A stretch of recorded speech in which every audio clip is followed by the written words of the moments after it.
Some endings don't arrive with closure. Some endings arrive with footsteps and a father who refuses to let his son breathe. Tonight, inside the small wooden house that fought through storms, secrets, and fear, James will face the one man he has been running from his entire life. Not the smugglers, not the forest, not the fever, but the shadow that shaped his childhood and is now reaching for the family he built without permission. Diep believes the worst is behind them. James hopes the darkness has finally loosened its grip. But before dawn, a phone will ring. A warning will arrive too late, and footsteps will appear outside their home, belonging to the last person they ever wanted to see. Tonight, the truth steps out of the bamboo grove. Tonight, the past knocks on their door. Tonight, the Father arrives. If you've followed this journey from the beginning, thank you. Your support is what brought us here. And if your heart is ready for the ending of this arc, let's begin. The night inside the small wooden house felt wrong. Usually the bamboo grove whispered. Usually the chickens shuffled in their sleep. Usually Dawn snored softly at Diep's feet. But tonight, the silence felt unnatural, as if someone had pressed a hand over the entire village's mouth. Diep sat on the floor beside the low wooden bed, her fingers tracing gentle circles on James's hand. He had drifted in and out of sleep throughout the day, fever finally fading, but weakness still clinging to him like a shadow that refused to loosen its grip. Now he slept deeply, steady breaths, finally peaceful, finally safe. At least, that's what Diep kept telling herself. The clock on the table ticked softly. 2:11 a.m. Diep rubbed her eyes, exhaustion burning behind them. This was the first night in weeks she wasn't terrified that James was out there somewhere, lost, injured, or gone forever beyond the border. Relief warmed her chest, but beneath it, like a thread pulled too tight, something colder tugged, a feeling that their nightmare wasn't over.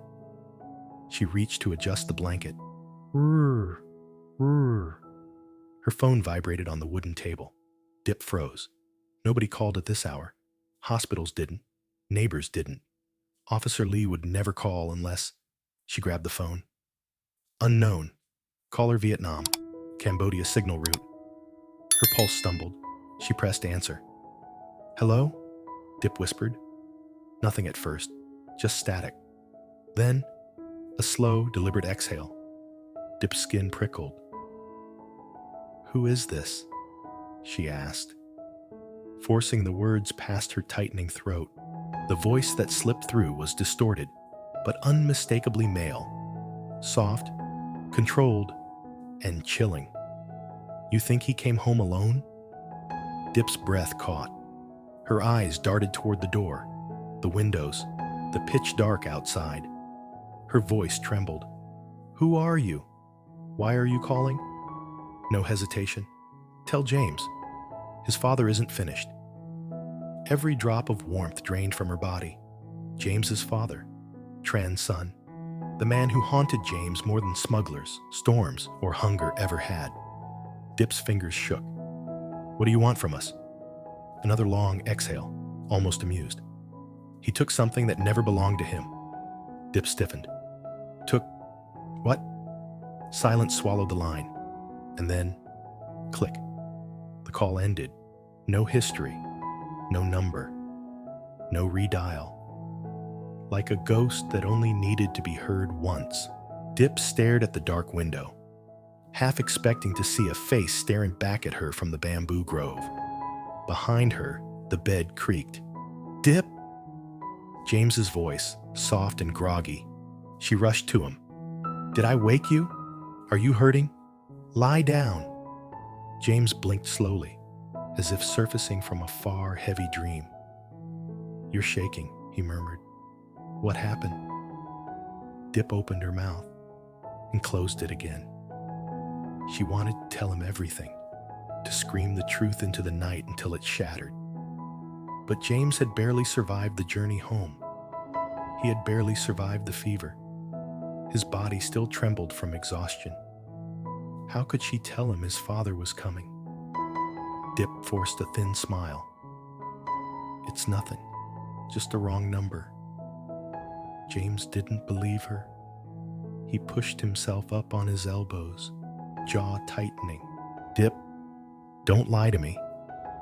She hesitated, then finally gave him enough truth to protect him, but not enough to break him. "James, before I went to Cambodia, I saw strange things. Someone asking about women in the village, shadows outside our yard, footsteps in the bamboo grove." James's expression darkened instantly. "Why didn't you tell me sooner?" "Because you were already hurting," she whispered. He swallowed hard, looking toward the open window, as if expecting something or someone to appear. "Diep," he said quietly, "before I left Cambodia, I felt like I was being watched. Someone followed me for miles. I tried to lose him, but..." He shook his head, eyes haunted. "There's something my father never wanted me to learn.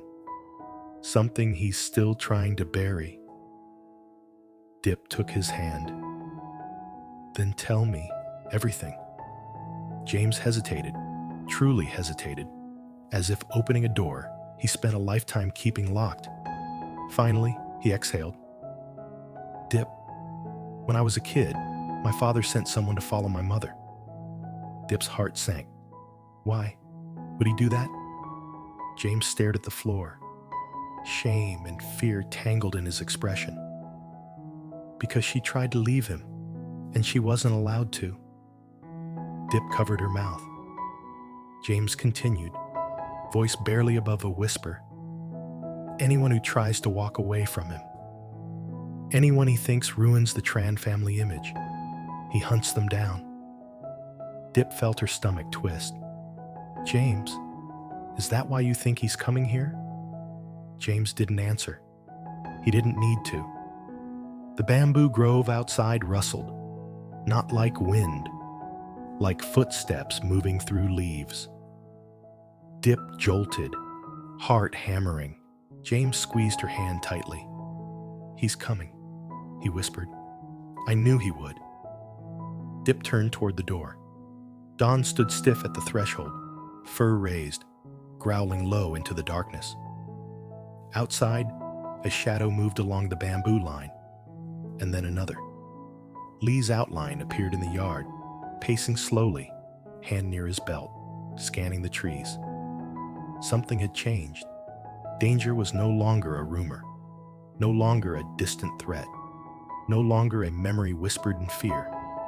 It had stepped into their village, into their street, into their world. And tonight, it was getting closer. Diep drew a shaky breath and steadied herself. Whatever came next, she and James would face it together. But one thing was certain. Tomorrow would not be a normal day. Tomorrow, the past would knock on their door. The first hint of dawn had not yet touched the sky when Dawn began growling again. Not restless, not confused. A deep, grounded growl, the kind that comes from knowing something is wrong before humans do. Diep snapped awake, heart pounding. She had dozed beside the wooden bed for only a few minutes, her fingers still curled lightly around James's hand. The house was dark, quiet, too still for a village that usually stirred before sunrise. Dawn stood at the doorway, unmoving, fur raised along his spine as he stared into the shadowed yard. Diep felt that old fear bloom in her chest again. "Dawn, what is it?" she whispered. But before the dog could respond, a figure moved across the doorway. Officer Lee. He stepped inside quietly, removing his sandals so as not to wake the entire house. But his expression, sharp, tense, did that anyway. "Diep," he said softly but urgently. "Wake James." Her stomach dropped. "What happened?" Lee's gaze flicked to the bamboo grove outside. "There's a car." Diep froze. "Here? In our village?" He nodded. "Black sedan. City plates. Parked at the edge of the grove. Maybe 20 meters away. Wrong time. Wrong place. Wrong kind of car." Behind her, James stirred, breath catching. He pushed himself up slowly, bracing against the wall as pain shot through his ankle. "He's here," he whispered, barely audible. "My father. He actually came." Diep rushed to support him. "James, are you sure?" But James's eyes had gone distant, almost hollow with recognition. "He isn't subtle," James murmured. "He never has been. If he came in person, it means he wants to show me something." Dawn barked then, sharp enough to reverberate through the wooden walls. And at that same moment, headlights swept across the yard. Slowly, deliberately, flooding the porch, the windows, the earth beneath their feet. Lee immediately positioned himself in front of them, one hand hovering above his baton. "Stay behind me," he warned. But James stepped forward. "No, he didn't come to talk to you. He didn't even come for me." He inhaled shakily, then said the words that made Diep's throat close. "He came for her." Diep grabbed his arm, nails digging into his sleeve. "James, don't..." But it was too late. The decision had already settled in his posture. The car halted, the engine shut off. Silence followed, the kind that pressed against the skin like ice. A door opened, and from the shadows, Trần Sơn stepped out. He didn't rush. He didn't speak. He didn't even acknowledge the dust beneath his polished shoes. He simply arrived, and the world around them changed shape. He wore a black vest, tailored shirt, and an expression carved from cold stone. His presence felt like a storm cloud entering a room too small to contain it. His eyes drifted across the porch, across the wooden walls, across Diep, just briefly. Then he looked at James. "James," he said, voice low but cutting, "you have disappointed me." Diep felt her breath catch. The words seemed to split the air between them like a blade. For a moment, it was as if James shrank, becoming again the boy who once lived under those eyes. But then he stood straighter. "I'm not your child anymore." The bamboo grove stirred lightly, as though reacting to words never spoken before. For the first time, Trần Sön's gaze landed fully on Diep. Slow, heavy, measuring. "So this is the reason," he said quietly. "The reason you threw away your name, your inheritance, your future." Diep felt every muscle in her body tense, but James stepped fully between them, shielding her. "You don't get to speak about my wife." Lee moved forward, voice firm. "Mr. Trần, you're standing in front of a pregnant woman's home. If you threaten her, I will intervene." Trần Sơn turned to him with a calm, chilling disinterest. "Do you truly believe," he said, "that a village officer can stop me?" Lee didn't blink. "I don't have to stop you. I only have to make it clear that here, your power means nothing." A beat of silence stretched across the yard. Then James's voice broke through it, quiet, trembling with decades of buried pain. "You controlled my mother," he said. "You controlled me. And now you want to control my wife." He clenched his fists so tightly his knuckles whitened. "But you're forgetting something." He glanced at Diep, then met his father's eyes again, no longer afraid. "I'm not the boy you kept in that house. I'm a husband now, And soon, a father. Diep stepped to his side, placing a hand on her belly. Her voice shook, but her resolve did not. "We're a family," she said gently, "and he doesn't belong to your cruelty anymore." For the first time, something flickered in Trần eyes. Disbelief, brief as a passing shadow. No one had ever challenged him like this. No one had ever stood beside James like this. And absolutely no one had ever told him he no longer had control. He exhaled once, slowly. "You have chosen the hardest road," he murmured. "Let us see how long you endure." He turned, walked back to the car, and shut the door without another word. The engine roared. Dust rose, and the black sedan disappeared between the bamboo stalks. Silence settled again, but it was different now. Not heavy, not suffocating. Something had broken. Something had finally been cut loose. James collapsed onto his knees. Not from pain, from release. Diep dropped beside him instantly, cradling his face as his breath trembled. "I've waited," he whispered, voice cracking. "My whole life for that moment."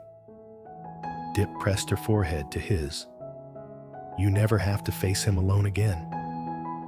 Knee rushed out then, rubbing sleep from her eyes before running straight into James's arms. "Daddy, don't go anywhere." James wrapped both arms around her, tears streaming. "I'm not leaving," he breathed. "Not anymore." As sunlight finally crept over the roof and touched their faces, the bamboo grove no longer felt like a threat. For the first time, James wasn't running from his past. He was standing in his future, with his family beside him. After a rare moment of calm, Diep keeps vigil beside James as he finally sleeps without fear. But at 2:11 a.m., a mysterious call shatters the quiet. An unknown voice warns her that James didn't come home alone, and that his father is far from finished. By morning, Officer Lee arrives with devastating news. Someone accessed James's border records overnight, and a man matching Trần Sön's description was seen near the village. As tension grows, footsteps approach the house. Shadows move across the yard, and James realizes the past has finally found him. When a stranger arrives, not Trần Sơn, but someone fleeing from him, the final truth becomes undeniable. The father who controlled James's childhood is coming for his new family. And today, James must decide whether to keep running or finally stand his ground.